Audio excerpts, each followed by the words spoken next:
રહ્યા છો આપણું ગુજરાત અને હું છું આપની સાથે હિના। સમાચારની વિસ્તારથી વાત કરીએ તો ભાવનગર સટી હોસ્પિટલ કેમ્પસમાં ₹200 કરોડના ખર્ચે બનેલી સુપર સ્પેશિયાલિસ્ટ હોસ્પિટલ બિલ્ડિંગ બનીને 2 વર્ષથી તૈયાર થઈ ચૂકી છે। આ 7 માળની સુપર સ્પેશિયાલિસ્ટ હોસ્પિટલમાં MRI, CT scan, X-ray, dialysis ward, neurology વિભાગ, કાર્ડિયોલોજી વિભાગ, ICU, લેબોરેટરી અને વિવિધ ઓપરેશન થિયેટર સહિતની તમામ જરૂરી સારવાર સુવિધા મળી રહે તે મુજબનું આયોજન કરવામાં આવ્યું છે। હાલ આ બિલ્ડિંગ સંપૂર્ણ બનીને તૈયાર છે। મોટાભાગના જરૂરી અત્યાધુનિક મશીનો સાથેના વિવિધ સાધનો અહીં આવી ચૂક્યા છે અને તેના ઇન્સ્ટોલેશનની કામગીરી પણ પૂર્ણ થઈ ગઈ છે, પરંતુ હજી સુધી આ મશીનોને ઓપરેટ કરવાની ટીમ, વિવિધ વિભાગોના તજજ્ઞ ડોક્ટરો, નર્સિંગ અને અન્ય જરૂરી સ્ટાફની ભરતી પ્રક્રિયા પૂર્ણ નથી થઈ। ત્યારે આ હોસ્પિટલને લોકસેવા માટે વહેલી તકે કાર્યરત કરી શકાય તેવા ખાસ ઉદ્દેશ્ય સાથે કેન્દ્રીય રાજ્યમંત્રી નીમુબેન ભાંભડિયા, ધારાસભ્ય જીતુ વાઘાણી, મેયર શહેર ભાજપ પ્રમુખ અને COH હર્ષદ પટેલ સહિતના લોકો આ હોસ્પિટલની મુલાકાતે પહોંચ્યા હતા, જેમાં હોસ્પિટલના વિવિધ વિભાગોના જરૂરી ડોક્ટરો, નર્સિંગ અને મશીન ઓપરેટરોની ભરતી અંગેની કામગીરી ઝડપી બને તે દિશામાં સૂચનાઓ આપી વહેલી તકે આ સુપર સ્પેશિયાલિસ્ટ હોસ્પિટલ શરૂ કરવામાં આવે તે દિશામાં કામગીરી હાથ ધરવા તાકીદ કરી છે। આ હોસ્પિટલ ભાવનગર શહેર અને જિલ્લા ઉપરાંત આસપાસના જિલ્લા જેમાં બોટાદ, અમરેલી અને જૂનાગઢ સહિતના જિલ્લાના દર્દીઓ માટે આશીર્વાદ બની રહેશે। ત્યારે હોસ્પિટલ તંત્ર આ હોસ્પિટલને વહેલી તકે કાર્યરત કરવા દોડધામ કરી રહ્યું છે, જ્યારે ભાવનગરના નાગરિકો પણ આ હોસ્પિટલ વહેલી તકે શરૂ કરવામાં આવે તેવી આશા કરી રહ્યા છે।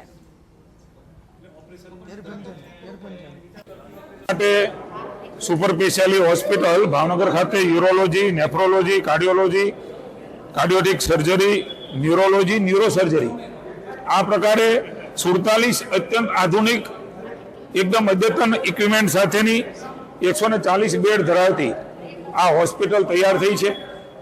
આજે અમારા લાડીલા નીમુબેન ભાંભડિયા, માનની કેન્દ્રીય મંત્રી શ્રી, હું નરેન્દ્રભાઈ, રાજ્ય સરકારના મુખ્યમંત્રી ભૂપેન્દ્રભાઈ, આ પૂર્વના સૌ પૂર્વ આરોગ્ય મંત્રી મનસુખભાઈ ને ઋષિભાઈનો, બધાનો, નીતિનભાઈનો આભાર માનું છું કે એમણે 200 કરોડ જેટલી ગ્રાન્ટો, કેન્દ્ર અને રાજ્ય સરકારની બંને ગ્રાન્ટો છે, એમણે મંજૂર કરી 5 કરોડથી પણ વધારેની રકમના ઇક્વિપમેન્ટ, એક ઇક્વિપમેન્ટ અત્યંત આધુનિક એ પ્રકારની વ્યવસ્થાઓ થઈ છે। અહીંયા આપણે જાણીએ છીએ કે ન્યુરોલોજીની બાબતો શરૂ થઈ છે, અહીંથી આપણને લોકલ ડોક્ટરો મળ્યા છે, અહીં સેવા આપી રહ્યા છે, પણ ખાસ કરીને યુરોલોજી, નેફ્રોલોજી અને ડોક્ટરોની તકલીફો છે। આપ સૌના માધ્યમથી જણાવું છું કે પ્રાઇવેટ ડોક્ટરો અહીંયા આવે તો રાજ્ય સરકાર તૈયાર છે, એના માટેની નીતિઓ પણ બનાવેલી છે, પણ સ્વાભાવિક છે પોતાના પ્રાઇવેટ હોસ્પિટલ હોવાના કારણે, નાનું સેન્ટર હોવાના કારણે આવતા નથી હોતા। એટલા માટે કેટલાક જે યુનિટો છે એ યુનિટો શરૂ નથી થઈ શક્યા, પણ નીમુબેન આજે કમિશનરશ્રીને બોલાવ્યા છે, રાજ્ય અને કેન્દ્ર સરકાર બંને સાથે મળીને કેથલેબ એટલે કે સૌથી વધારે કાર્ડિયાકની બાબતો પણ મહત્વની છે, જે પહેલી વખત સરકારે ઈચ્છાને વ્યક્ત કરી છે અને આપણા ભાવનગરમાં થવા જઈ રહી છે। આદરણીય નડ્ડાજીને રજૂઆત કરવા માટે નીમુબેન ભાંભડિયાને અમે વિનંતી કરી છે, એટલે કેથલેબ પણ જે કેન્દ્ર સરકાર આપવાની છે અને એ પ્રકારના ઇક્વિપમેન્ટ, અને ખાસ કરીને કમિશનરશ્રી સાથે અમે હમણાં જ વાત કરી છે, તો આપણું કેન્સરનું જે અમદાવાદનું યુનિટ છે, UN મહેતા છે, ત્યાંથી ન્યુરોલોજીસ્ટ આપણને અહીંયા ડેપ્યુટેશન ઉપર મળે। ગઈકાલે અગ્રસચિવ સાથે પણ મેં અને નીમુબેને, ACS છે ધનંજયભાઈ, એમની સાથે પણ વાત કરી છે।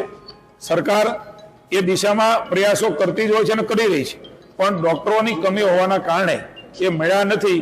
પણ આ પ્રકારની વ્યવસ્થા ગોઠવીને તાત્કાલિક શરૂ થાય ને પછી કાયમી ધોરણે વ્યવસ્થા શરૂ થાય, એના માટેની મહત્વની બેઠક આજે નીમુબેનના અધ્યક્ષ સ્થાને હર્ષદભાઈ, આપણા આરોગ્ય કમિશનરશ્રી જે જાણે છે ભાવનગરને, આપણા કલેક્ટર પણ રહી ચૂક્યા છે, એના અધ્યક્ષ સ્થાને, નીમુબેનના અધ્યક્ષ સ્થાને મિટિંગ રાખી છે।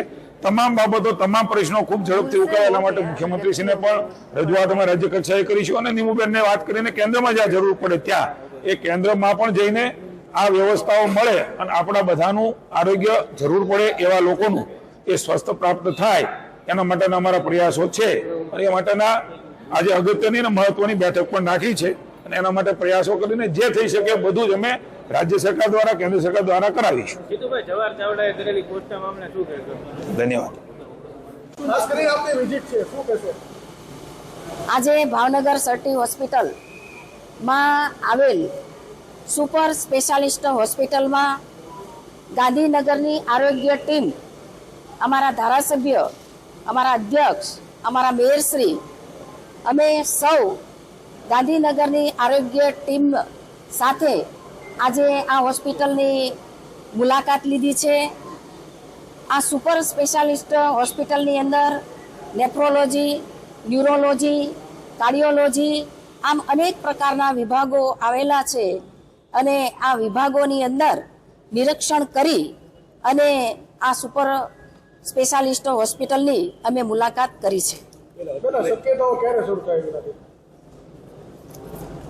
સટી હોસ્પિટલની અંદર અનેક દર્દીઓ ખૂબ લાભ લઈ રહ્યા છે.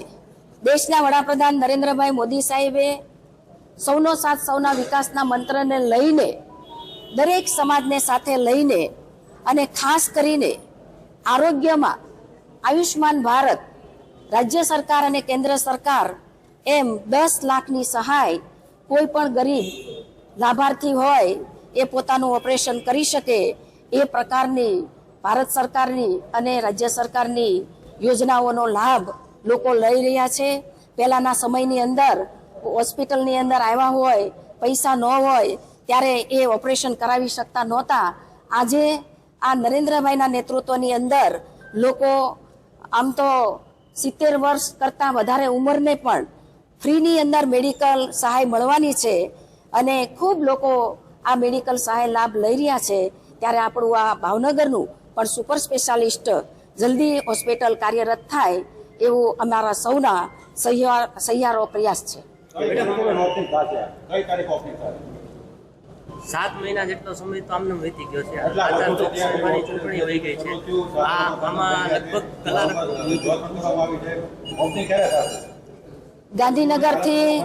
ગાંધીનગરથી આરોગ્યની ટીમ મુલાકાત કરી છે. અમે સૌ ચૂંટાયેલા પદાધિકારીઓ પણ સૌ સાથે છે. વહેલામાં વહેલી તકે આ હોસ્પિટલ એ કાર્યરત બને એવા અમારા સતત પ્રયાસ રહેશે. તો આ તરફ પાલનપુરમાં નિવૃત્ત કર્મચારીઓને ઈપીએસ હેઠળ નજીવું પેન્શન મળે છે. ત્યારે પેન્શન વધારાની માંગ સાથે આજે ભારતીય મજદૂર સંઘે વિરોધ પ્રદર્શન યોજી આવેદનપત્ર આપ્યું હતું.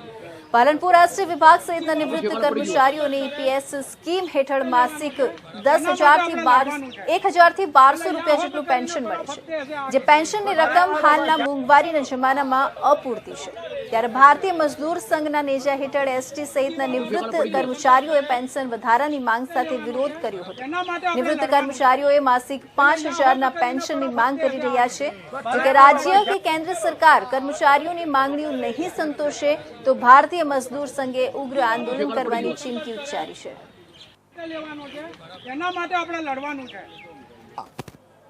ભારતીય મજદૂર સંઘ દ્વારા કેન્દ્ર લેવલે એક નિર્ણય લેવાનો કે ઈપીએસ યોજનામાં જે પેન્શનકર્તાઓ છે તેઓને બિલકુલ મામૂલી 800 થી 1200 1500 રૂપિયાનું એક નજીવું પેન્શન મળે છે.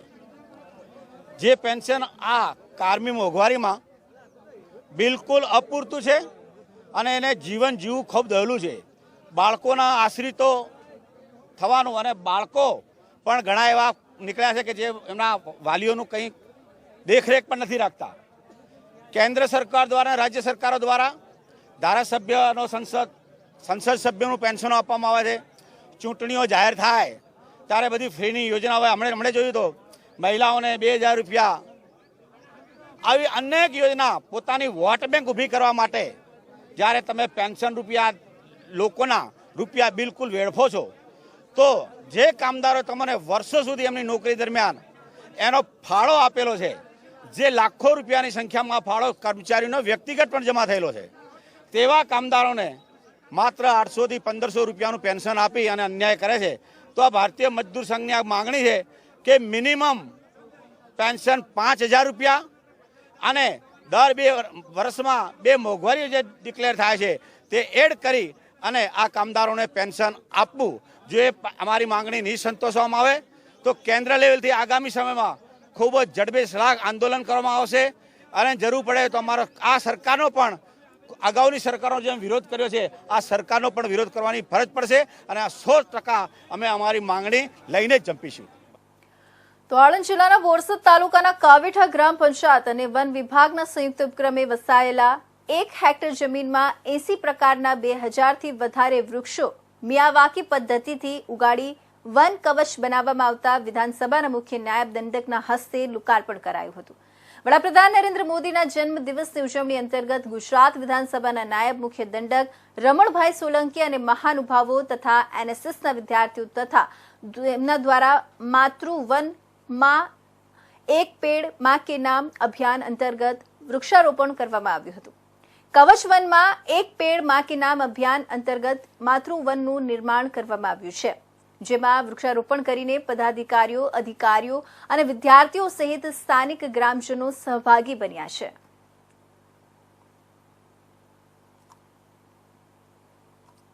બોરસદ તાલુકાના કાવેઠા ગામે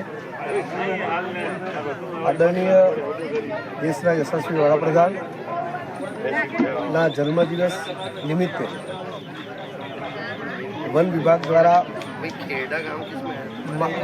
એક પેડ માકે નામનો જે કાર્યક્રમ આદરણીય મોદી સાહેબનું જે સપનાનો એક કાર્યક્રમ ચાલે છે, જે જનજાગૃતિનો કાર્યક્રમ છે, પર્યાવરણમાં વિશેષ સંદેશો આપતો કાર્યક્રમ છે, એને વધુ વેગવંતો બનાવવા માટે આજે અહીંયા એક માતૃવનની રચના કરી છે, જેમાં સમગ્ર જિલ્લાના વહીવટીતંત્ર અને અમારા સૌ સાંસદ શ્રી, અમારા સ્થાનિક ધારાસભ્ય કમલેશભાઈ, તાલુકા પંચાયતના પ્રમુખશ્રી, આદરણીય કલેક્ટરશ્રી તેમજ સૌ ફોરેસ્ટ ખાતાના અધિકારીઓ અને ગામના સૌ આગેવાનો, આજુબાજુના સૌ જે પર્યાવરણમાં જેને ખૂબ જ શ્રદ્ધા છે અથવા પર્યાવરણને વેગ આપતી જે કામ કરે છે એવા સૌ સ્નેહીજનોની વચ્ચે આજે આ કાર્યક્રમ યોજાઈ રહ્યો છે.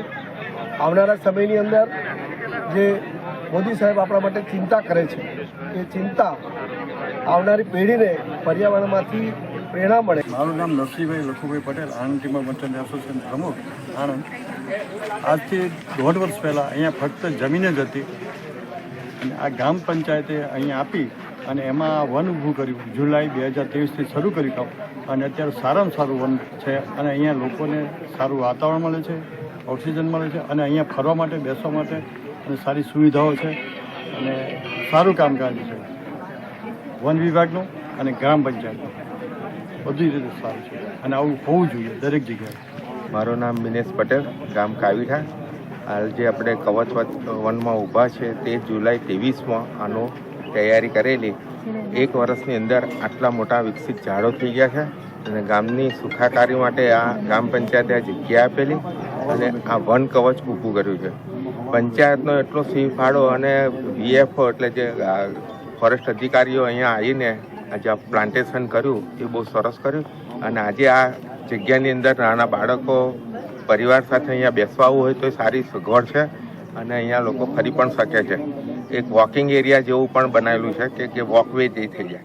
તો તાજેતરમાં ગુજરાત સરકાર દ્વારા ડભોઈ તાલુકાના અકોટી ગામે ઉચ્ચતર માધ્યમિક શાળા ફાળવવામાં આવી હતી, જે અંતર્ગત ડભોઈ તાલુકાના અકોટી ગામે ચાલુ સત્ર માટે ધોરણ 9ના વિદ્યાર્થીઓને પ્રોત્સાહિત કરી પ્રવેશ આપવામાં આવ્યો હતો. સાથે આગામી સમયમાં ધોરણ 12 સુધી શાળામાં પ્રવેશ શરૂ કરવામાં આવશે. વર્ષ 2024 અને 25માં મંજૂર થયેલા નવીન શાળાની બિલ્ડિંગ લગભગ 3 કરોડના ખર્ચે તૈયાર થનાર છે, જેનો સીધો લાભ ડભોઈ તાલુકાના મેવાસના ગામના વિદ્યાર્થીઓને મળશે. આ પહેલા મેવાસના બાળકોને ભણવા માટે ડભોઈ તથા ચાણોદ સુધી જવું પડતું હતું, જેથી ઘણા વર્ષોથી મેવાસના ગામ લોકોની માંગ હતી કે તેઓના બાળકો માટે સરકારી માધ્યમિક શાળા શરૂ કરવામાં આવે. જે માંગણીને ધ્યાનમાં રાખી ડભોઈના ધારાસભ્ય શૈલેષભાઈ મહેતાએ સરકારમાં રજૂઆત કરતા ગુજરાત સરકાર દ્વારા ચાલુ વર્ષથી સરકારી માધ્યમિક શાળાની મંજૂરી આપવામાં આવી હતી, જે સંદર્ભે ડભોઈના ધારાસભ્ય શૈલેષ મહેતાના વરદ હસ્તે શાળાનું લોકાર્પણ કરી ધોરણ 9ના વિદ્યાર્થીઓને પ્રવેશ કરાવ્યો હતો. તાલુકાના મેવાસ પટ્ટામાં એક પણ માધ્યમિક શાળા નહીં હોવાથી અહીંના ગામોના બાળકોને ડભોઈ અને ચાણોદ સુધી અભ્યાસ માટે જવું પડતું હતું. સરકારે જે હમણાં 162 જેટલી શાળાઓને મંજૂરીઓ આપી, વડોદરા જિલ્લામાં 4 માધ્યમિક શાળાને મંજૂરી આપી, એમાંની એક ડભોઈ તાલુકાની અકોટી. આજે એનું વિધિવત રીતે ઉદ્ઘાટન કરવામાં આવ્યું છે. આજથી શાળામાં બાળકો ધોરણ 9માં અભ્યાસ કરતા થવાના છે. આવતા વખતે 10મું ધોરણ પણ અહીંયા ચાલુ કરવામાં આવશે અને અહીંયા 12 ધોરણ સુધી વિદ્યાર્થીઓને ભણવાનું મળે એવી વ્યવસ્થા સરકાર દ્વારા કરવામાં આવશે. જ્યારે હું 2017માં ઇલેક્શન લડવા આવ્યો ત્યારથી અહીંના લોકોની આ એક જ માંગણી હતી કે અમને માધ્યમિક શાળા આપો, જેથી અમારા બાળકોને અભ્યાસ અર્થે બહાર ના જવું પડે. આજે એમની લાગણીને માંગણી પૂરી થઈ છે. હું એમના પ્રતિનિધિ તરીકે સરકારનો પણ આભાર માનું છું અને અકોટી અને આજુબાજુના ગામોના તમામ નાગરિકોને અભિનંદન પણ પાઠવું છું. તો લોકસભા વિરોધ પક્ષના નેતા રાહુલ ગાંધીએ યુનાઇટેડ સ્ટેટ ખાતે ભારતમાંથી SC, ST અને OBC અનામત હટાવવાની વાત કરી હતી. ભારતમાં જ્યારે કોંગ્રેસની સરકાર આવશે ત્યારે અમે અનામત હટાવીશું તેમ કહેતા નર્મદા જિલ્લા ભાજપ દ્વારા કલેક્ટર નર્મદાને આવેદનપત્ર આપવામાં આવ્યું હતું. નાંદોદના ધારાસભ્ય દર્શનાબેન દેશમુખે જણાવ્યું કે કોંગ્રેસની માનસિકતા છતી થઈ ગઈ છે. જો કે દેશમાં કોંગ્રેસની સરકાર જ નથી બનવાની. ભારતના બંધારણના ઘડવૈયા ડોક્ટર બાબા સાહેબ આંબેડકર એ સંવિધાનમાં SC, ST અને OBC સમાજને અનામત આપી હતી, જે હજી પણ ચાલુ છે, જેને હટાવવાની વાત કોંગ્રેસના મહારાજા રાહુલ ગાંધી કરી રહ્યા છે. કોંગ્રેસે એમ પણ પિછડા સમાજનો ઉપયોગ હંમેશા વોટ બેંક માટે જ કર્યો છે, જેથી કોંગ્રેસના રાહુલ ગાંધીને શું સમજ પડે છે કે આ સમાજનું દેશમાં મહત્વ કેટલું છે. રાહુલ ગાંધી કાયમ વિદેશમાં જઈને ભારતની છબી ખરડાવવાની વાતો કરતા જ હોય છે.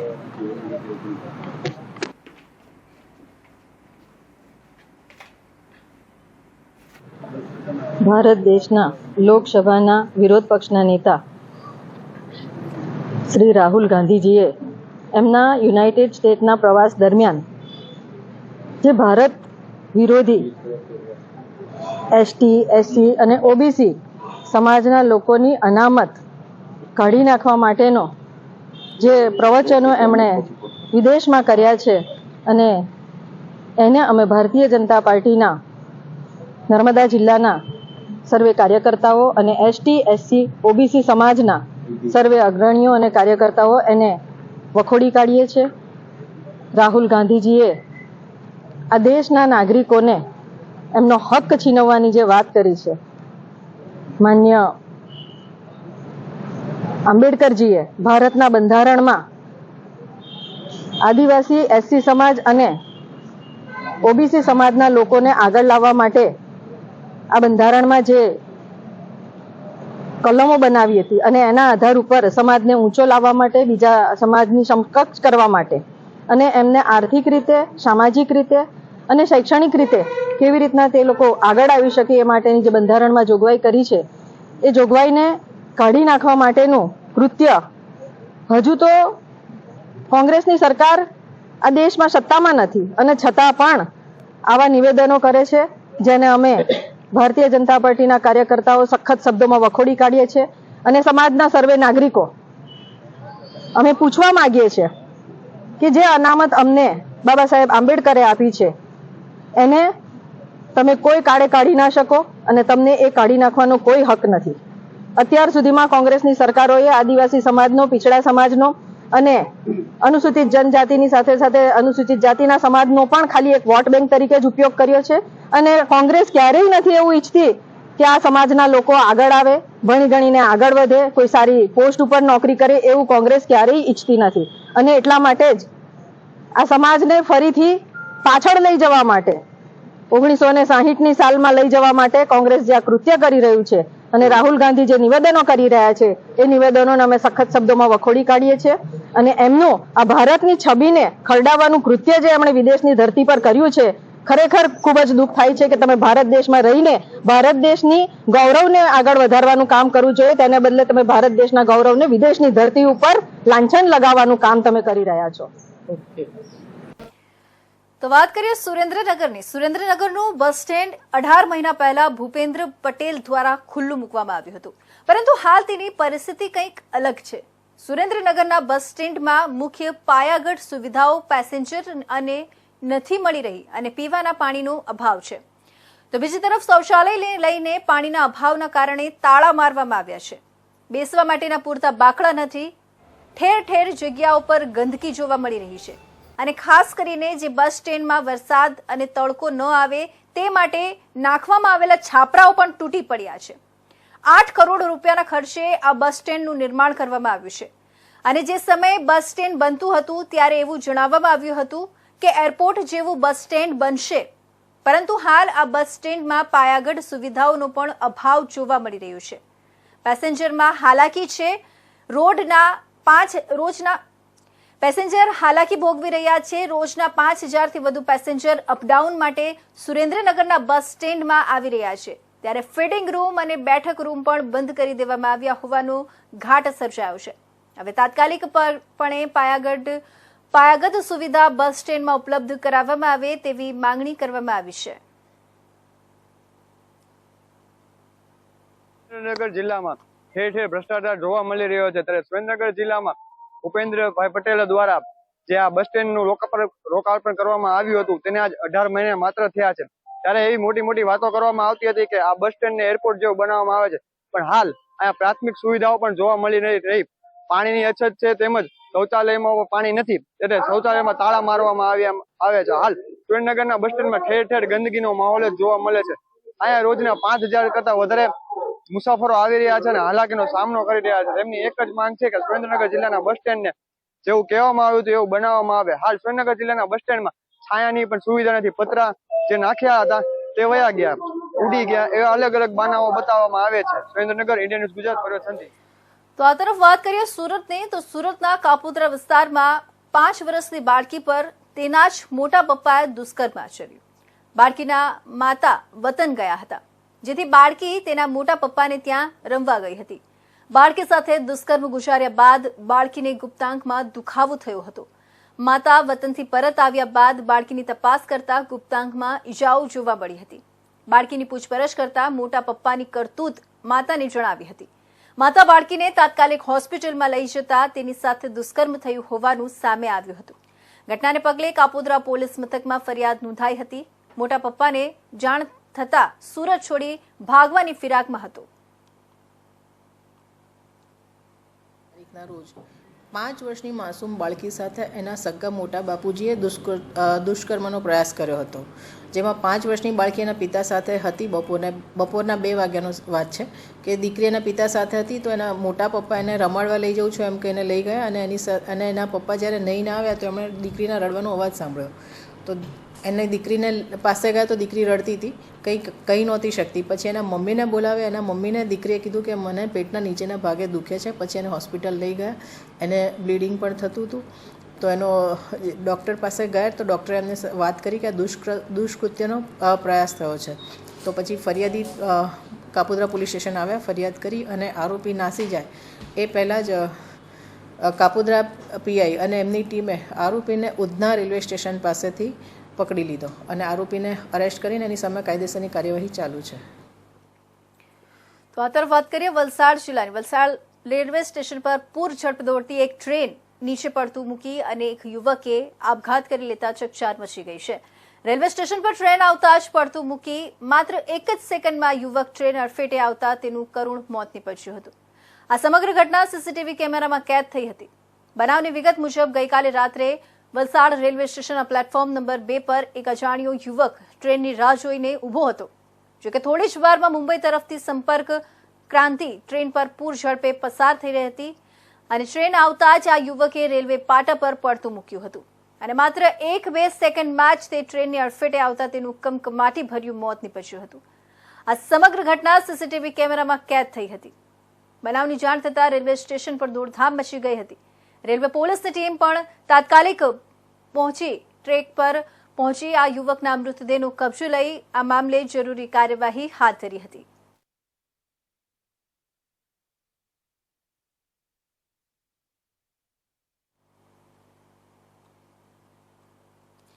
વાસદ ટોલ નાકું પસાર કરી આણંદ તરફ આવનાર ટ્રકમાં વિદેશી દારૂનો જથ્થો સંતાડેલો હોવા અંગેની બાતમી આણંદ એલસીબી પોલીસને મળી હતી, જેથી પોલીસની ટીમે વાસદ નજીક વડોદરા અમદાવાદ નેશનલ હાઈવે પર વોચ ગોઠવી હતી. દરમિયાન બાતમી મુજબના વર્ણનવાળી ટ્રક આવતા પોલીસે તેને રોકી હતી અને પંજાબના ટ્રક ચાલક ગુરપ્રીત સિંહ ઉર્ફે સોનુ શિવસિંહ ગુમાનની અટકાયત કરી ટ્રકની તલાશી લેતા ટ્રકમાં પાછળ કન્ટેનરમાં ભાગમાં બેસ્ટ ભૂસાની 50 બોરીઓ મૂકેલી નજરે પડી હતી. પોલીસે આ વેસ્ટ ભૂસાની બોરીઓ હટાવીને જોતા તેમાંથી બિયર તેમજ ભારતીય બનાવટની વિદેશી દારૂની કુલ 15,420 નંગ બોટલો મળી આવી હતી. પોલીસે આ વિદેશી દારૂના જથ્થા બાબતે પકડાયેલા ટ્રક ચાલકની પૂછપરછ કરતા તેને એક અજાણ્યા ઇસમે આ દારૂ ભરેલી ગાડી પનવેલથી અપાવી હતી અને કચ્છ ભુજ જવાનું વોટ્સએપ કોલમાં જણાવ્યું હોવાની કબૂલાત કરી છે.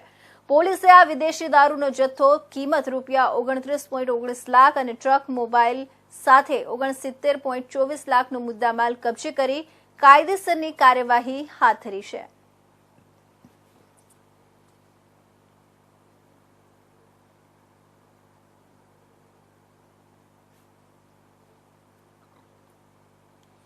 તો આ તરફ આગળ વાત કરીએ, ડભોઈ શહેરના તાલુકામાં છેલ્લા 3-4 દિવસથી ચોરો વાહન લઈને પસાર થઈ રહ્યા છે અને વાહનો ચોરી કરવા માટે આવે છે અને તેવી અફવાઓ બૂમો વચ્ચે શહેર અને તાલુકાના યુવાનો પોતપોતાના વિસ્તારોમાં અને ગામમાં હાથમાં લાકડીઓ લઈ આખી રાત રાઉન્ડ મારી ઉજાગરા કરે છે. જ્યારે કે પોલીસ પણ અફવાને કારણે રાત્રિ સમય દરમિયાન સઘન પેટ્રોલિંગ કરી સાવચેત રહે છે. પરંતુ છેલ્લા 3-4 દિવસથી ચોરી કરવા હથિયારો સાથે ગાડીઓમાં બેસીને આવે છે ની વાત વાયુ વેગે સમગ્ર શહેર તાલુકામાં પ્રસરી હોવાથી લોકો ડર અને ભયનો માહોલ જોવા મળ્યો હતો. જે સંદર્ભે ડભોઈ ડીવાયએસપી આકાશ પટેલે મીડિયાને માહિતી આપી હતી કે આ માત્ર અફવા છે. પોલીસ સ્ટેશન ખાતે છેલ્લા કેટલાક દિવસથી કોઈ ચોરીના બનાવ અંગેની ઘટના બની નથી કે તેની કોઈ ફરિયાદ આવી નથી. આ માત્ર કોઈ અફવા ફેલાવી રહ્યું છે. ખોટી અફવા ફેલાવનારને પોલીસ ઝડપી પાડી તેઓની સામે ગુનો દાખલ કરવામાં પણ આવશે અને લોકોને વગર કામના ઉજાગરા કરાવનાર આવા અફવાખોરોના સામે કડક કાર્યવાહી કરવામાં આવશે. પરંતુ ચોરો આવે છે ની અફવા બજારથી લોકો 3-4 દિવસથી સમગ્ર શહેર તાલુકામાં લોકોમાં ફફડાટ જોવા મળી રહ્યું છે. ત્યારે આવી અફવાઓથી સાવધાન રહે અને જો કોઈ શંકાસ્પદ જણાઈ આવે તો તાત્કાલિક 100 નંબર અથવા પોલીસનો સંપર્ક કરવા જણાવવામાં આવ્યું હતું.